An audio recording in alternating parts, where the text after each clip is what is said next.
Come on in, welcome to Idled Out, where we talk all things Survivor. My name is Luke, and today we're talking about the 10 most iconic luxury items in Survivor history. For those who have no idea what I'm talking about, in the first 6 seasons of Survivor, each player was able to bring an item from home to the island with them, and in select subsequent seasons, luxury items were offered as a tribal reward or consolation prize at Redemption Island. Some brought practical items that helped their tribe survive better, some brought games to pass the time and bond with their tribe, some brought raccoon cocks. God, I truly love Big Tom. While we didn't get to see every comfort item every player ever brought, we did get to see many of them on screen, and some became legendary for their utility at camp, or more typically, general bizarreness. I'll be taking into account the standard issue luxury items of the first 6 seasons, as well as the luxury item rewards of later years. All that said, let's dig into the most iconic luxury items in Survivor history. At number 10 is Visepias Journal in Survivor Marquesas. If we were talking best use of a luxury item ever, my vote would go to Visepia, who brought a journal and used it to write down everything she could remember about her fellow players, in one of many creatively ingenious moves that Survivor's most underrated winner simply does not get enough credit for. Early seasons of Survivor often had some sort of trivia challenge on the eliminated players down the stretch. Visepia, as a fan, knew this, and so brought a journal and then spent most of her free time writing down every single thing every player in the game ever told her. That foresight paid insane dividends at Final Four immunity, which was indeed a trivia challenge, as predicted. Visepia hunkered down like she's studying for the SATs, that's the Survivor Aptitude Test, and her superfluous knowledge of silly Survivor details like Gina's 1997 Watermelon Spitting Championship title earned her a clutch immunity win that propelled her to her ultimate victory. Hey V, take it from me, you should turn all that pointless Survivor knowledge in your head into a YouTube channel. Would recommend. From the best use of a journal to the worst, at number 9 is Amanda's journal in Survivor Heroes vs. Villains. The episode 3 reward in Heroes vs. Villains was for their luxury items, and it's crazy to think how much Survivor history changes here if the heroes don't win this challenge. True to form, the heroes' luxury items were your standard yawn-inducing heroic fare, like family photos and giant flags. More on that later. Amanda brought a journal, and this likely would have been the most footnotey footnote in Survivor history if JT didn't use her journal to write his iconic letter to Russell explaining how idols work, gift wrapping one of Survivor's biggest villains ever a weapon that ensured his and his tribe's embarrassing demise. It's been suggested over the years that the heroes actually used the Sears catalog to write the note, but I'm committed to the accuracy of this channel, folks. On an antique pricing website, I found a photo of Amanda holding her journal, and a quick comparison with the actual Survivor footage proves it. JT did indeed use her journal to sign his own death warrant, making this Survivor's most accidentally iconic luxury item ever. You writing your letter to Russell, buddy? Yep.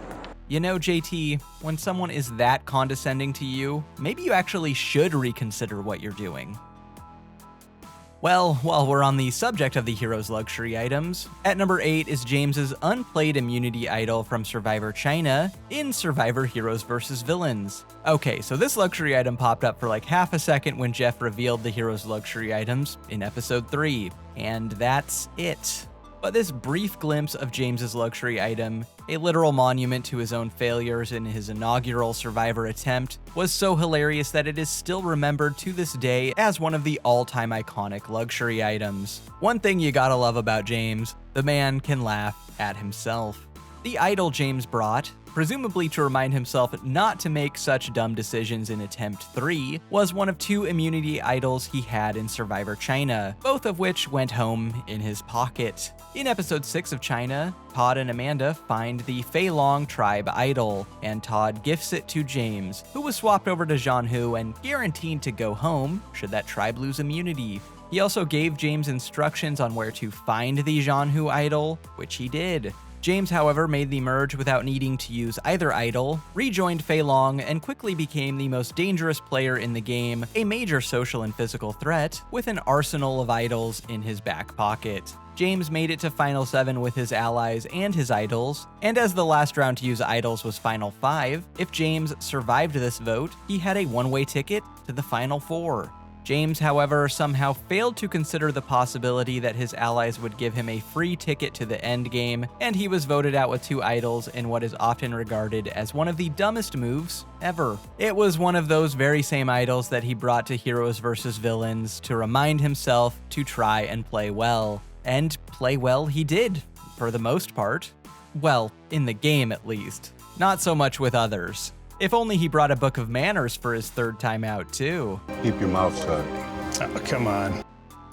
At number 7 is Kat's luxury item in Survivor Blood vs. Water, a photo of Kim Spradlin.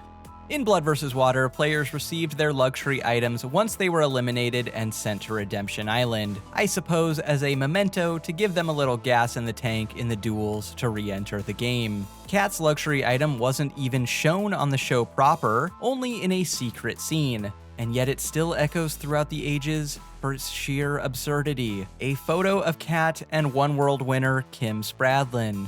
I'll remind you all, Kim brutally blindsided Kat. Now Kat's finding inspiration in a photo of her with her very own Brutus. Kim also wrote Kat a letter to accompany this photo, assuring her that she's a strong woman who's loved by all. Not so much Hayden, but her family and friends back home, at least. No one wants to date someone who doesn't make them merge. Later, Laura and John pick their teeth using the reflection from the glass frame. It's a beautiful moment. We've seen scores of luxury items on the show proper, but only Kat could bring something so silly yet weirdly sincere that it becomes iconic, despite being only shown in a secret scene.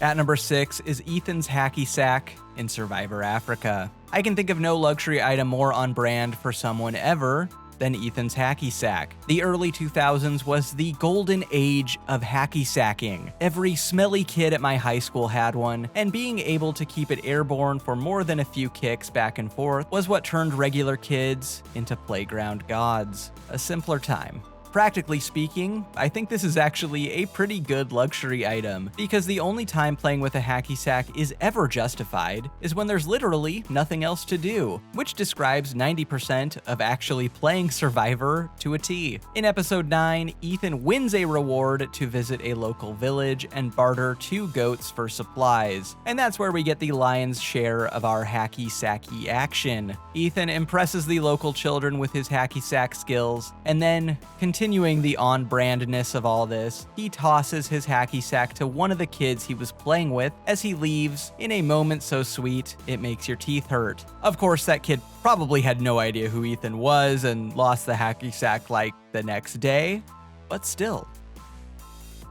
At number 5 is Sonias Ukulele in Survivor Borneo. This is not only an iconic luxury item, but an important one. Sonia was the first boot in Survivor's very first season, and when Toggy loses that first immunity challenge, they were unwittingly setting the tone for 20+ years of Survivor gameplay. Would they eliminate the abrasive Midwest trucker, the transparent corporate shark, the delusional nipple ring doctor who loves his ABCs? Nope, it's the kind old lady who beat cancer and who brought her ukulele simply to entertain her tribe over the next 39 days. 3 days. The gut check of Sonia going out first, a woman whose only crime in the game was tripping in a challenge, is not nearly as brutal if she's not shown strumming her own memorable take on Bye Bye Blues on her ukulele for a wildly entertained Richard Hatch.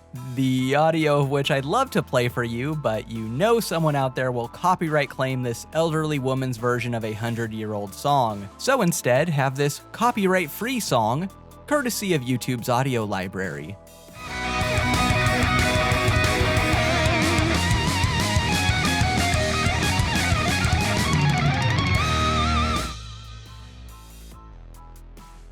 At number 4 is Butch's Believe in Yourself banner in Survivor Amazon. I know what you're thinking. Wasn't his luxury item firewood? No, it's actually hope.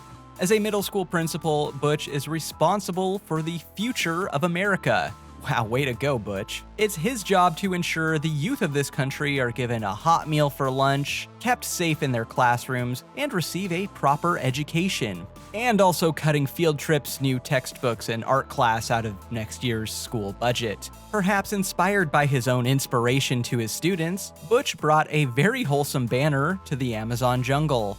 The banner became a valuable tool for the Tambaqui tribe, who used it less as a point of inspiration and more as a cover from the rain.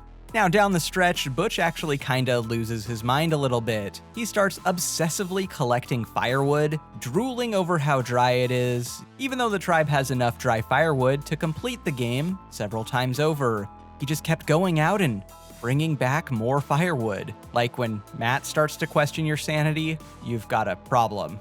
When the final 6 return from that round's reward challenge, they find that their entire camp has caught fire, totally unrelated, I'm sure, to the heaps of dry wood stored right next to their shelter. And unfortunately, this is the last we'd see of Butch's banner, which was a casualty of the fire as well. Shortly thereafter, his dreams of winning Survivor would similarly go up in flames. Well, while we're in the Amazon, at number 3 is Rob's Magic 8-Ball in Survivor Amazon. As a student of the game, Rob probably knew just how valuable luxury items are in forging those early bonds, and I think bringing along this silly toy was a tactical decision that paid off big time. The Magic 8-Ball was an endless source of amusement for Tambaqui in the early game, and they'd constantly consult it to ask the big questions of the game. Unfortunately, Amazon is Survivor's horniest season, so the big questions were a little, fratty. Is the most righteous Dan going to take the lovely Shauna? It is certain! Yeah, with no women around because this season was divided by gender, the guys just use it to determine which of them will hook up with the women on Jabiru. I can only imagine that poor Magic 8-Ball was asked probably literally every single possible combination of hookup between the men and the women, except for Butch, of course, who refuses to take part in these frat boy shenanigans. We stan a wholesome king.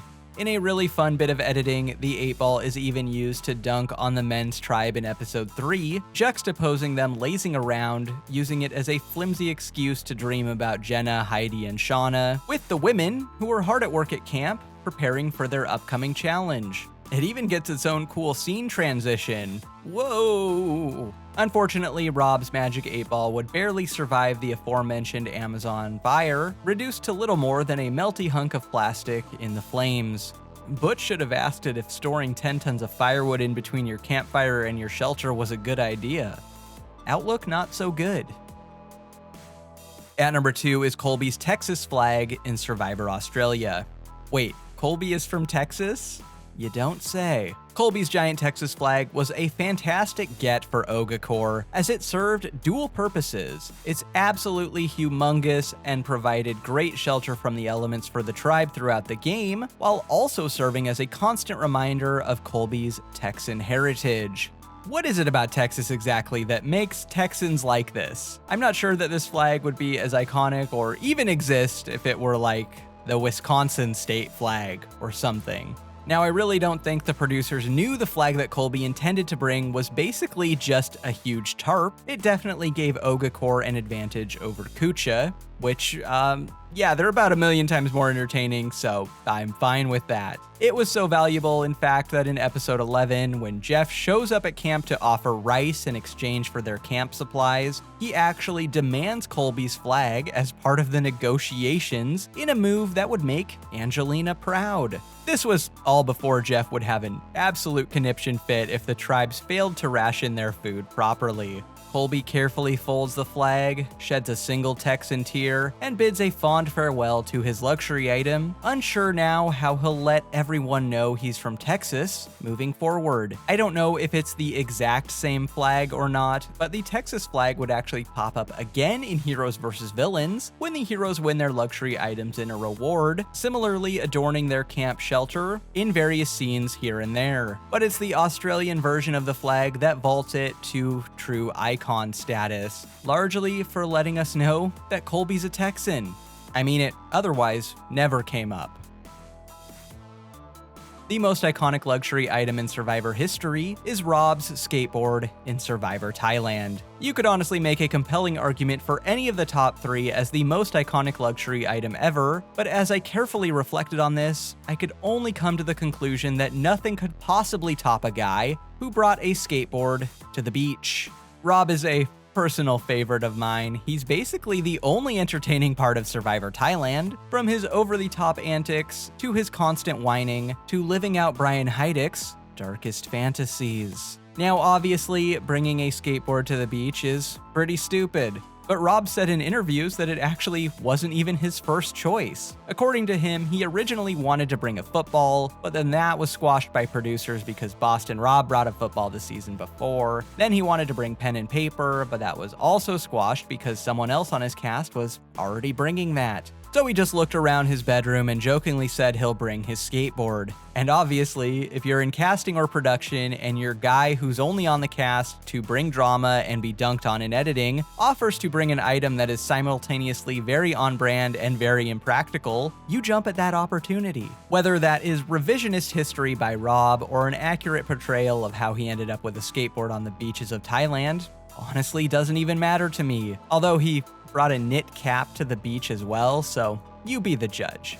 The second he walked into frame holding a skateboard in episode 1, it instantly became the most iconic and hilarious luxury item ever on Survivor, a luxury item that tells you everything you need to know about him without him saying a single word.